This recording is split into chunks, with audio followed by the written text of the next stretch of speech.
This is the TSG Multimedia Podcast for January of 2023. We're sponsored by the TSG Train Crew on Patreon. Thank you very much. I'm John, host of the longest-running train-related podcast, going strong every single month since January of 2010. Welcome to another new year. I'm glad you're here. 2022 turned out to be a very busy year for us. A lot of the events that we attended this past year have videos that go into more detail. And I've created a list of links in the description of this video so you can learn more if you see something in the summary that piques your interest. Before we get to that, I want to wish everyone a Happy New Year first and mention something cool that just happened recently. On December 28th, the TSG Multimedia YouTube channel went over 15 million views. Thank you all for your interest in what we do here. And remember, if you like what you see, you're always welcome and even encouraged to share the links to our programs with your friends on social media and even on email lists like Groups.io. In late January of last year, we had a chance to go to Sacramento to document the ongoing restoration work on the Southern Pacific 1744. That's the 260 being restored to operation by the Niles Canyon Railway. The work was being done at the Sacramento Locomotive Works, which is inside the old Southern Pacific shops in Sacramento.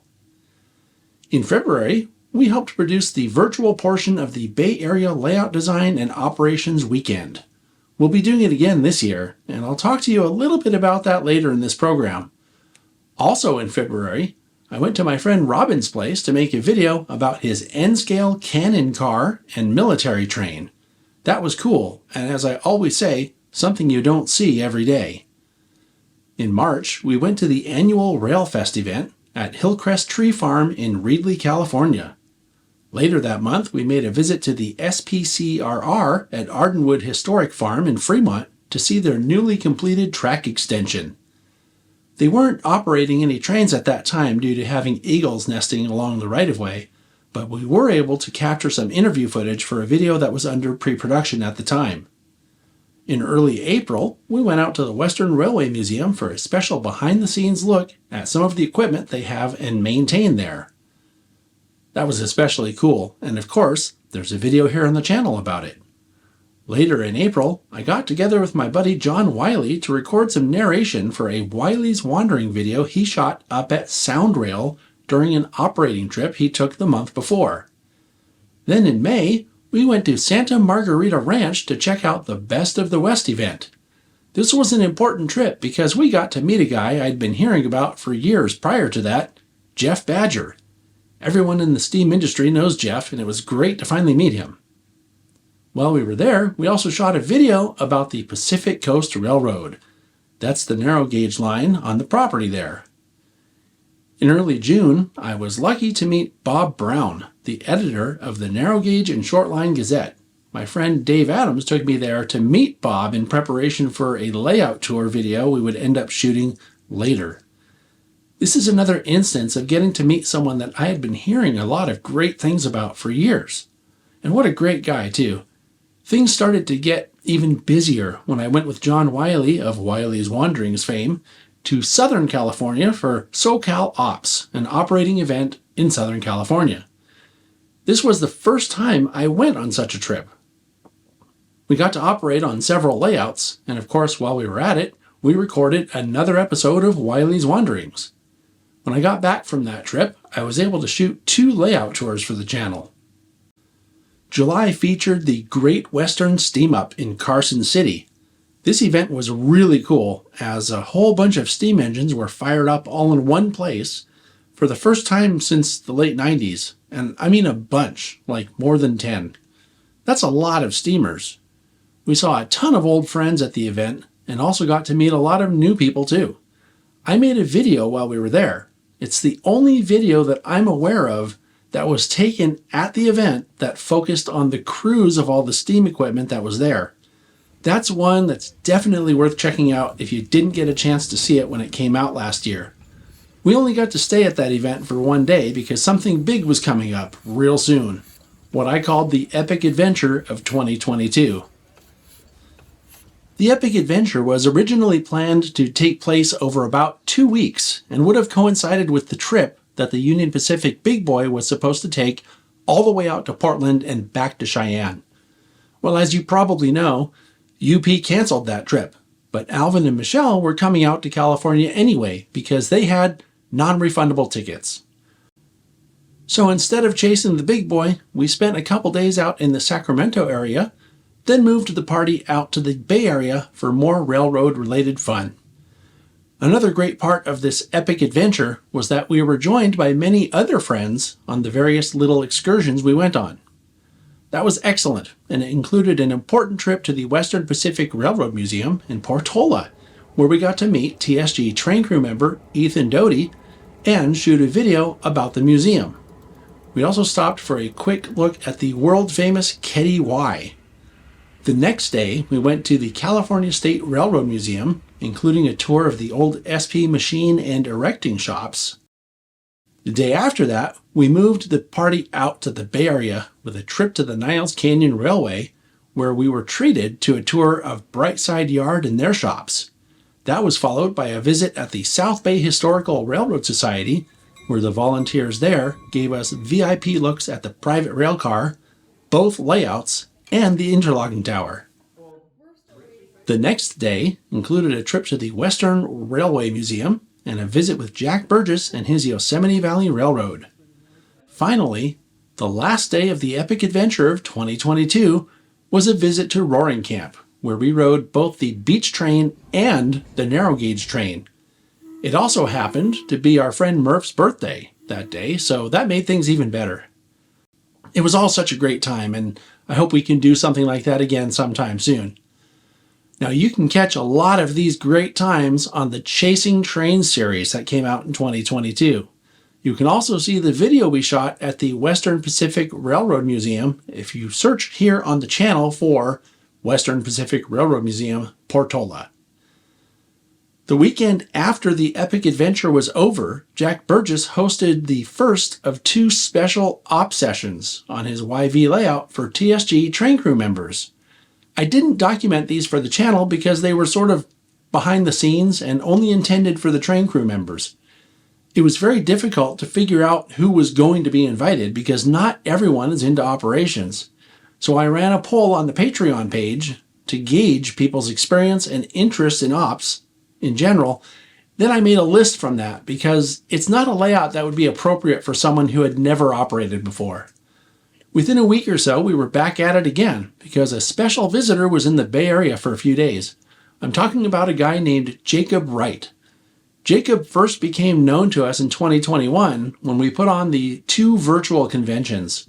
He was 12 at the time and attended our conventions from hundreds of miles away. He made friends with a bunch of us, including one Jim Providenza. So when Jacob came to visit, we spent 2 days operating at Jim's Santa Cruz Northern, Seth Newman's UP Oakland sub, and the Derlin branch that belongs to Dave Adams. On the last day of Jacob's visit, we met him and his dad, as well as friends Marty and Liam, up in Pinole for some prototype rail fanning. That was another memorable experience, and one that was made possible entirely due to virtual railroad events.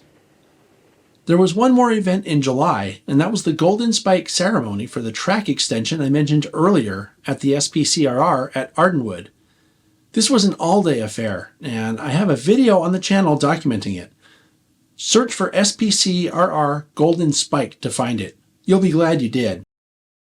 After a very brief day or 2 of rest, we were off to Colorado, where we had planned a few days of activities with Michelle, including some coverage of the Colorado Model Railroad Museum, an impromptu visit to the Union Pacific Steam Shop in Cheyenne, a layout tour shoot, and a shoot at the Colorado Railroad Museum in Golden. The time we spent at the Colorado Model Railroad Museum was especially cool because we got to check out some of the plans that they have for future development, but also because Bill Kepner had the F7 cab running on one of the days. And you guessed it, there's a video all about this really cool contraption right here on the channel. Not only does this cab simulate the cab experience for the operator, but it also controls a model on the layout with a camera that feeds the video into the cab simulator. I don't think there's anything like this anywhere else. Our unscheduled jaunt to Cheyenne provided one of the highlights of the year, getting to see the 4014 doing some maneuvering in the yard, topped off by a spin on the turntable. That's something most people have never seen. What a great surprise that was, and I published the video of the big boy on the turntable less than a month ago.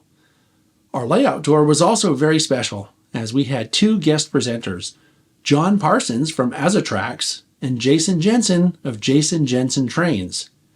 The layout, owned by Peter Miller, was also really cool, and of course there's a video about it here on the channel.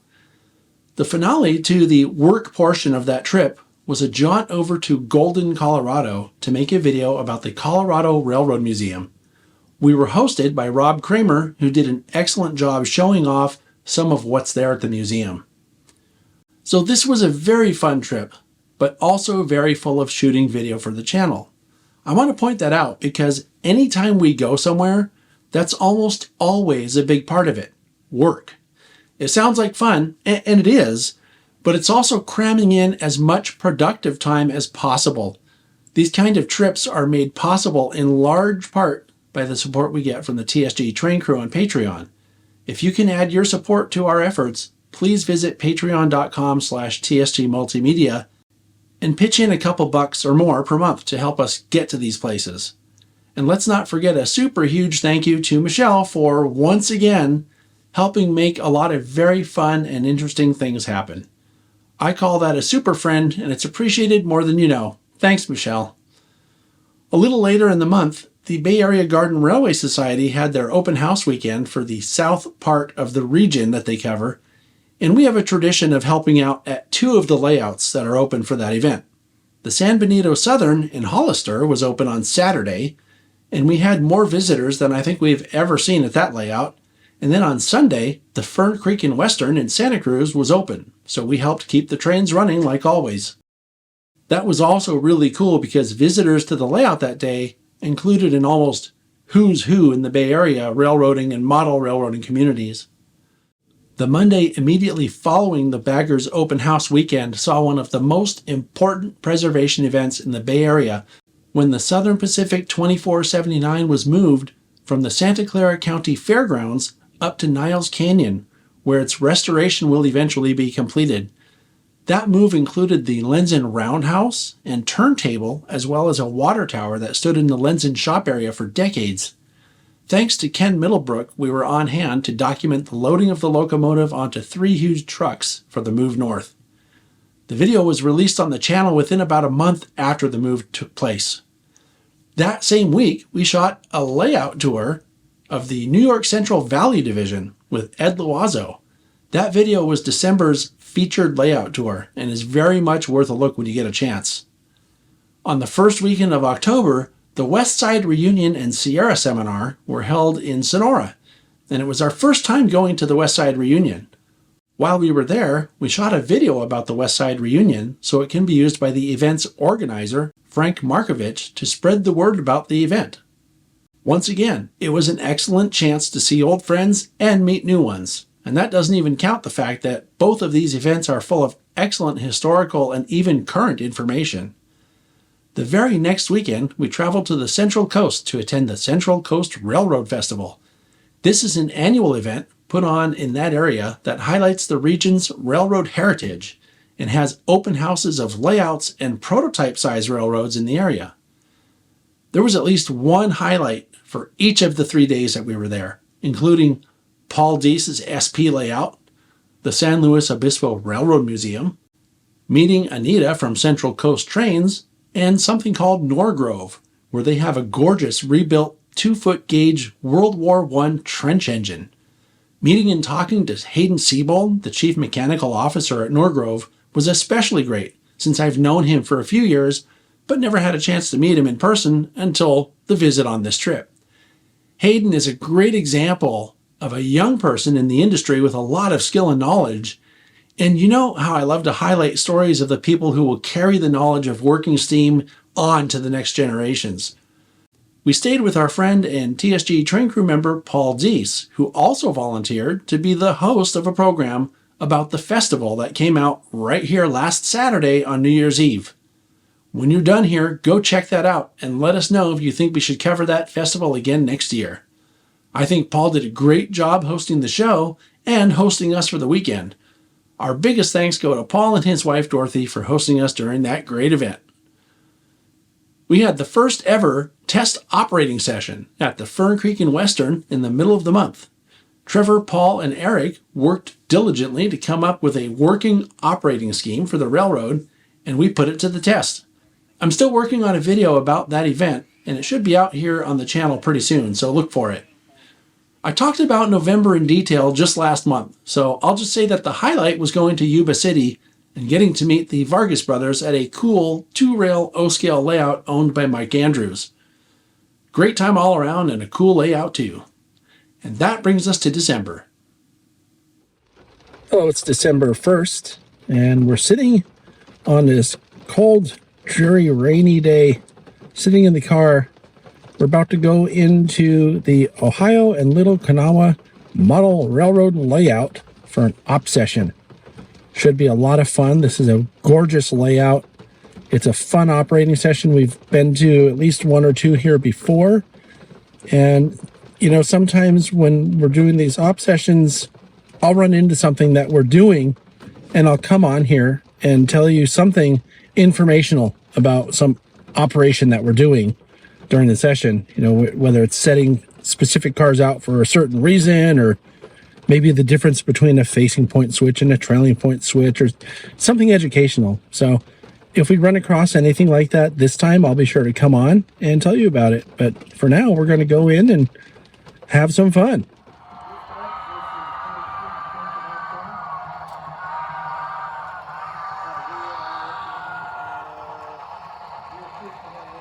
This is the first job we're running here today. It's called the Grafton Local. And this is cool. This is a job that I haven't done before. So it's such a beautiful layout.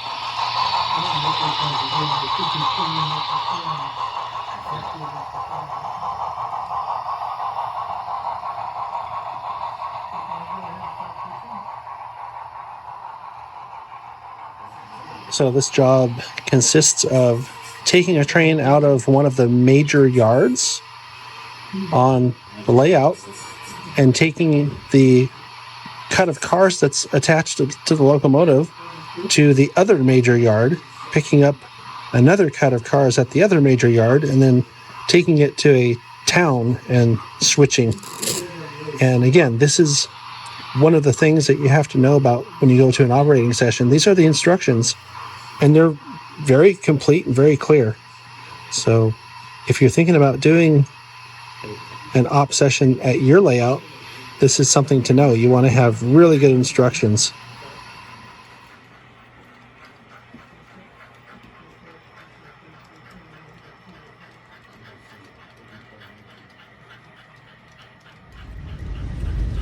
All right, so we've just finished up at Ted Stevens' layout, and we're on our way home. It was a great op session. Huge thanks to Ted and Earl and Paul and everybody for a great time. So, excellent. Might be the last op session of the year, so it was a great one to end it on. On December 21st, we went live with last month's Talking Trains show. Our main guest was Sam Aldridge from the Oregon Coast Scenic Railroad. We also talked about some of the upcoming virtual events for this year. It's well worth catching that show on the replay if you missed us live. Hi, so this is December 27th, and I was really actually done with the podcast in the process of putting it all together, but came up here to see my guy Clif, and you've seen Clif on the channel before. As a matter of fact, you were just on the most recent live stream that we did on a Wednesday last month, talking about the convention, the SIG meet that's coming up. Well, as it happens, I wasn't going to make any more podcast videos this month, but Clif brought us out here into his garage and was just showing us this shelf layout that he has. And I thought, this is really cool. I'll tell you why in a minute, but why don't you, Clif, tell us about this layout that you made? Okay. And we'll try to show what he's going to show us. This is interesting, though. Okay, well, welcome, John, and welcome everybody out in TSG Multimedia land. My name's Clif Linton, and I live in Alameda, California. Also known as Clint. Yes. Oh, here comes my wife, Jenny. Oh, she won't want to be in this, though. Okay. Well, I don't know if she will. I don't know. We'll have to ask. Do you want to be on a video? For what? For my podcast. Doing what? You'd be famous. You're going to be his wife. Oh, I can do that. Oh, Okay. Here. Are you playing Here, that now? watch. The picture's going to be improved. There it is. It just improved. This is my wife, Jenny. Hi. Hi. I'm talking about the little shelf layout here, and I'm going to explain what this is all about. So I created this shelf layout. I got it started back in the beginning of the century, and I was just looking for a little layout to keep me interested. I was living in an apartment, so I didn't have a big space to stretch out and build a big layout.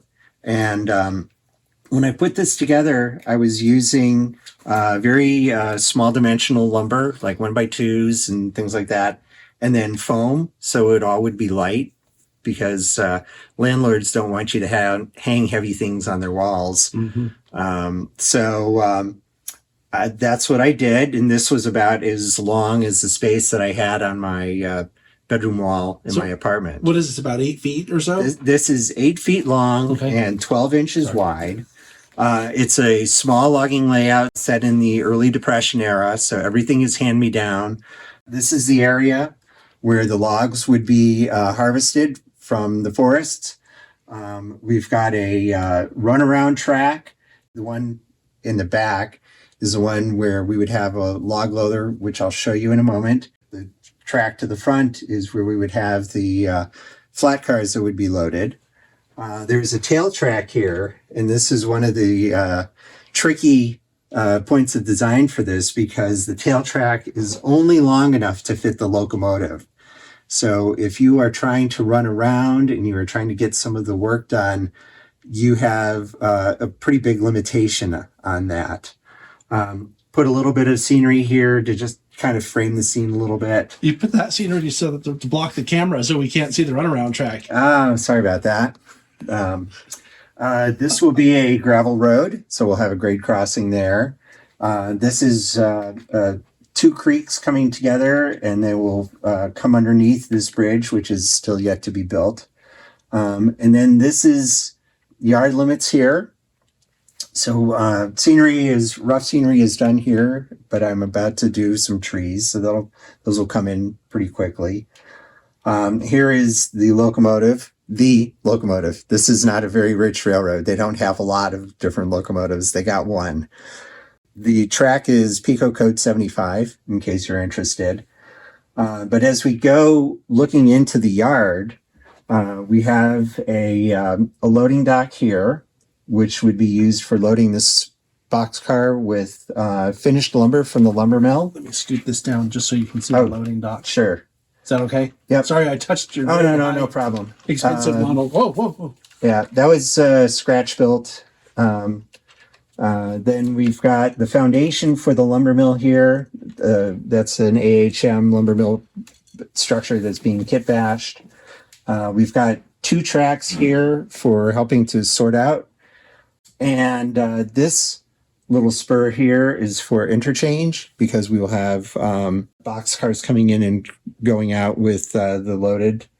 We have coal delivered for the locomotive, and the tank car, which has fuel oil this is the beginning of the internal combustion engine period. And this will be our service track right here. And then the other end, we have a runaround in here. These cars are on the one part of the runaround, and then this track here is the other part, and that tail track is, again, long enough only for the locomotive. So makes it a little tricky, but it's fun to operate. And right now, everything is in the DC analog. So we still have our MRC Tech 2 from back in the day. Hopefully I can upgrade to DC. And I mentioned that there's a log loader. This is one of those log loaders. This is a scratch-built flat car there. And my mistakes have been employed as loading docks, and then there will be a water column platform there, and maybe a little station platform there. But that's about it. And I'm looking forward to playing around with this a lot more. This is the interesting thing, and the reason why I wanted to show this is kind of threefold. One, well, let me just say the things that I found interesting about it. First off, he's just using DC. A lot of people are like, DCC, DCC, DCC. Now, would it be more fun with DCC where you can have sound and all that? Probably, but you don't have to have DCC to have an interesting operating scheme. And you were telling me about the operating scheme before, and how long did you tell me it would take to do the job that you've created for this layout? So it would most likely take an hour and a half to 2 hours. So first of all, this is not a railroad where anything is moving fast. Well, it's a Shay, so it can't. Well, exactly. And that is exactly one of the things that I think is cool about this locomotive. Like some of these logging locomotives, there's a lot of, bells and whistles and gadgets to be looking at. So I don't want it to zoom right by me. So there's that. Plus the prototype actually operated slow as well. But with all the limitations of space, you have to really sit down and figure stuff out. Plus I'll have a couple of obligatory or required stops. So when everybody who's working this fictitious prototype takes lunch, that's when the operators take lunch, or they have a cookie and soda break. And then every time you have to fill the locomotive with water, that's a 5-minute break, maybe to take some water or go to the bathroom or something like that. So we're not even operating on a fast clock then. Mm-mm. We're operating on a 1-to-1 clock, which is also interesting. Yeah. But this is one of the things that I think a lot of layout owners struggle with, which is how to slow down the operators. Because a lot of times people just want to bang stuff around and be done. Mm-hmm. But the banging stuff around is the fun part. So why do you want to rush it? So, which is kind of my thing. But there's another thing so DC, which we talked about. Yeah. The other thing that I thought was interesting is this is proving to me, because one of my excuses is I don't have space for anything. You don't need a lot of space. This is HO scale. Mm-hmm. I have N scale stuff. How big would this have to be to work in N scale? About half this size. I have a 2x4 piece of, it's a bench really for a Fremo module. Yeah. I could put this same kind of setup on my 2x4 in N scale. I don't have a Shay, but the point is you don't need a lot of space. Yeah. And the other thing is, by having an interesting track arrangement, which the first thing I noticed when I came out here is the runaround down here. And I saw that the tail track was just big enough for the locomotive. And then I saw this interesting track work over here, which looks very operational.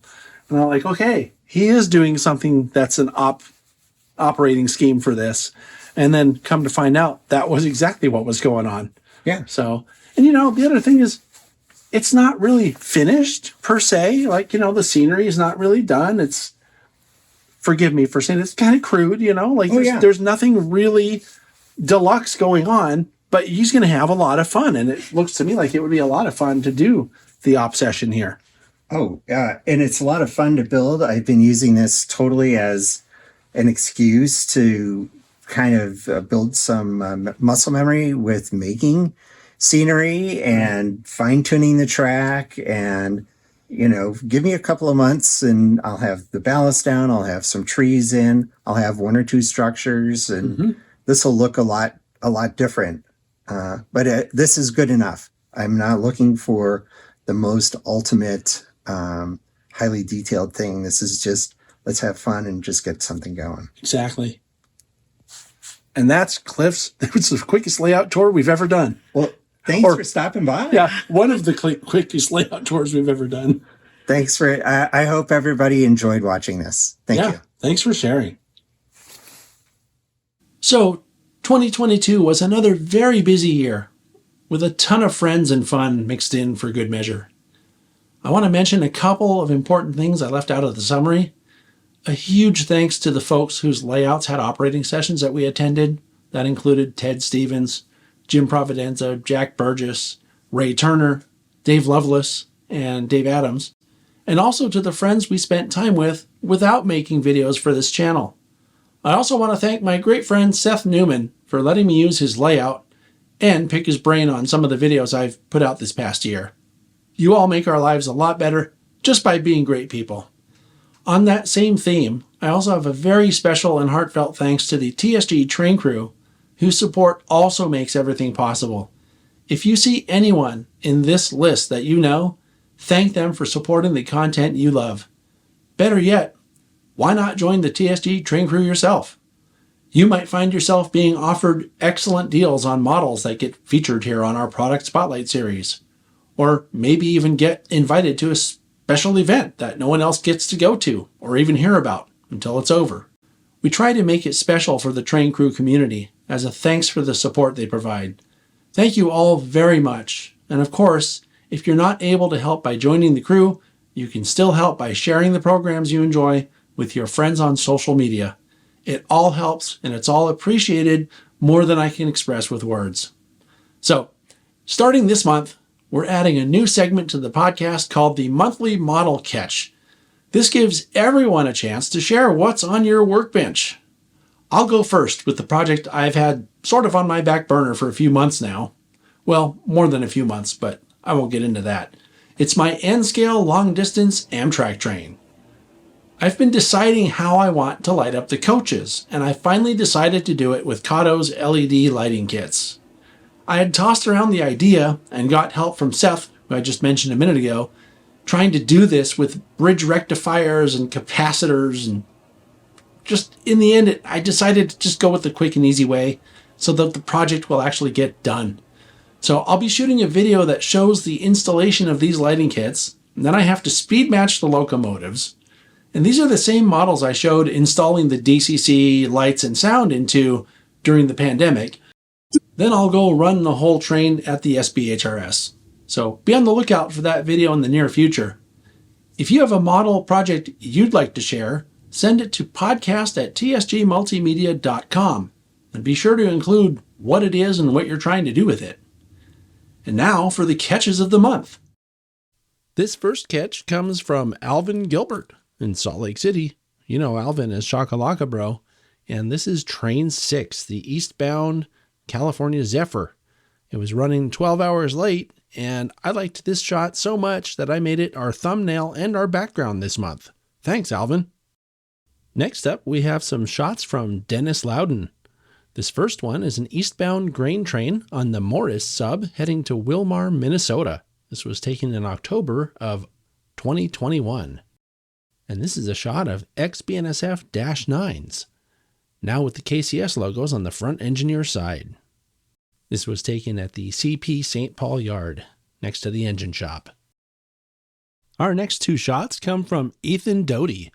This first shot is the Santa train from the Western Pacific Railroad Museum in Portola. Taken last year during the Christmas season, the train is on the platform all lit up and waiting to go for another run. The second shot was taken in November of 2022, and it features a Southern Pacific freight car and a manifest train sitting in Portola, waiting for a crew change. The reason this shot is significant is because we don't see Southern Pacific rolling stock very often anymore. Our last two shots come from Joey Butzik. Joey took a trip to Strasburg, Pennsylvania, and while he was there, he saw the Norfolk and Western 611. Also, while he was there, he snapped off a shot of this interesting switcher, a nice side view. These were both taken with a Nikon D750. Thanks, Joey. If you have catches of the month that you'd like to share, you can send them to podcast@tsgmultimedia.com. Be sure you own the photos and include all the what's, whens, and wheres of the shots you send in. I'm still working on the program schedule for January, so just stay tuned to the community tab here on YouTube and our presence on social media, or better yet, just subscribe and you'll get notified whenever something comes out. One thing I can tell you about is that we're planning to simulcast the clinics from the annual Bay Area Layout Design and Operations Weekend event on February 4th. So next month's podcast will be either a little early or a little late, just so I don't put out too much content all at once. We're also going to try something a little different at some point this year, a daily catch that you can watch in a short amount of time, but something good enough not to miss. I'm still figuring out the best way to do that, but it'll be good.